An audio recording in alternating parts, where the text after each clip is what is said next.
Frémaux, bonjour. Bonjour.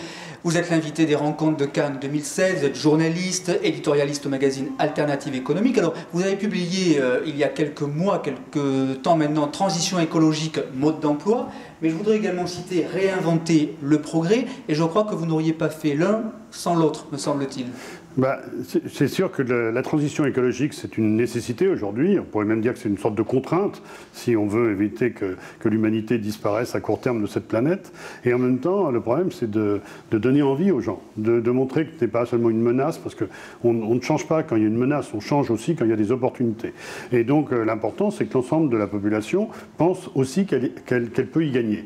Et donc, j'ai souhaité faire un livre qui réunisse à la fois un écologiste, Pascal Canfin, qui a été ministre du Développement dans ce gouvernement, mais qui est aujourd'hui directeur général du WWF, et Laurent Berger, le secrétaire général de la CFDT, parce qu'au fond, au-delà de leurs désaccords, ils ne sont pas d'accord sur tout, mais ils s'accordent sur l'idée qu'à la fois, il faut s'engager dans la transition écologique, et qu'en même temps, ça peut être une source de progrès, de plus grand bien-être pour les salariés, une possibilité d'émancipation des salariés, si on recadre l'économie vers la satisfaction des besoins, si effectivement on sort du tout croissance, du toujours plus dans lequel on est engagé aujourd'hui, en mettant en avant plutôt la qualité que la quantité. Et pourquoi on n'en sort pas de ces difficultés, de ces problèmes? Finalement, pourquoi on ne va pas vers la qualité? Vous savez, il y a quand même beaucoup d'intérêts qui sont en jeu. Je veux dire, c'est pas seulement une méconnaissance des enjeux, il y a aussi des intérêts qui sont en jeu puissants. Et puis, il y a de fait une grande partie des salariés, finalement, vont être d'accord avec les dirigeants d'entreprise pour penser que s'il y a de la croissance, il y aura plus d'activité et plus d'emplois. Donc, à la fois, l'envie des plus riches de conserver leur statut, de continuer à s'enrichir, de continuer finalement à consommer toutes les ressources de la planète de manière totalement irraisonnée, et puis la peur du chômage chez les autres, et puis l'envie de rattraper le niveau de vie de ceux qui sont plus riches, fait une sorte de collusion générale pour continuer finalement dans ce train qui fonce dans le mur, avec effectivement des risques terribles pour l'avenir de l'humanité. Et alors, donc la question... Des solutions existent. Oui, ce qu'on essaie d'expliquer, nous, c'est qu'il y a des solutions qui existent, à la fois sur le plan technique, avec les techniques actuelles. Il faut effectivement changer de mode de production énergétique, il faut changer de mode de production agricole, il faut sans doute consommer moins avec des biens qui durent plus longtemps. Enfin, il y a toute une série de possibilités. Je pense que vous avez dû en parler justement avec Dominique Rousset. Et donc, tous ces enjeux, ils sont devant nous. Il suffit de prendre des décisions. Donc il manque la volonté, c'est ce que vous dites. Et il faut convaincre à la fois une partie, les entreprises. Alors, je ne parle pas des entreprises du secteur pétrolier, des grands amis de Trump. Ceux-là, il ne faudra pas les convaincre, c'est des ennemis, c'est clair.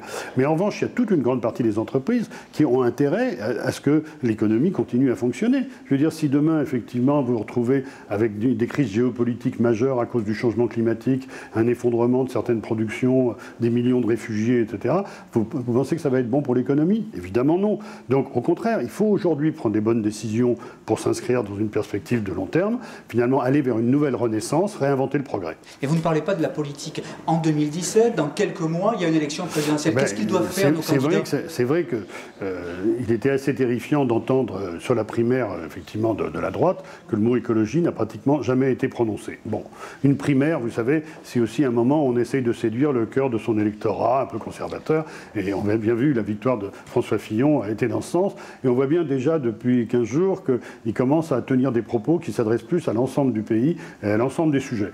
Serge Grouard, qui le représentait dans une réunion que l'Institut Veblen, dont je suis également président, avec la fondation de la Maison des Sciences de l'Homme, a organisé pas plus tard qu'avant-hier. Nous avons réuni tous les candidats pour qu'ils présentent leur programme sur la question de la transition écologique, à l'occasion d'un livre, L'âge de la transition, qui est paru également aux éditions Les Petits Matins. Et Serge Grouard faisait un tableau, finalement, de la situation que j'étais entièrement d'accord avec lui. Je veux dire, il montrait à quel point on était dans une situation qui est extrêmement dangereuse. Alors, dans le même temps, on voit bien que la droite reste très prudente dans les mesures. Et la gauche aussi, quand même, non? Et la gauche, rassurez-vous, j'allais en parler, la gauche est également encore extrêmement productiviste. On voit bien qu'à la fois, elle a fait des annonces importantes. Je pense que la loi sur la transition énergétique qu'a portée Ségolène Royal, en termes d'objectifs, est assez ambitieuse.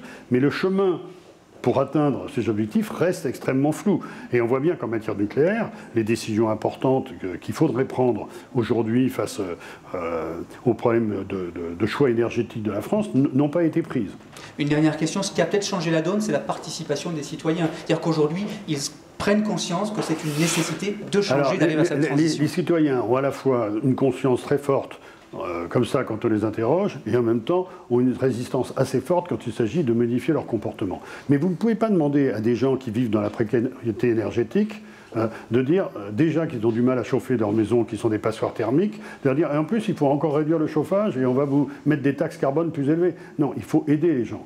Il faut commencer par les aider pour isoler leur logement, il faut les aider pour payer leurs factures éventuellement. Et donc on n'ira pas vers une société qui serait une société plus écolo et une société qui accepte la transition écologique sans aussi agir pour réduire les inégalités et pour que chacun ait l'impression qu'il va gagner à la transition.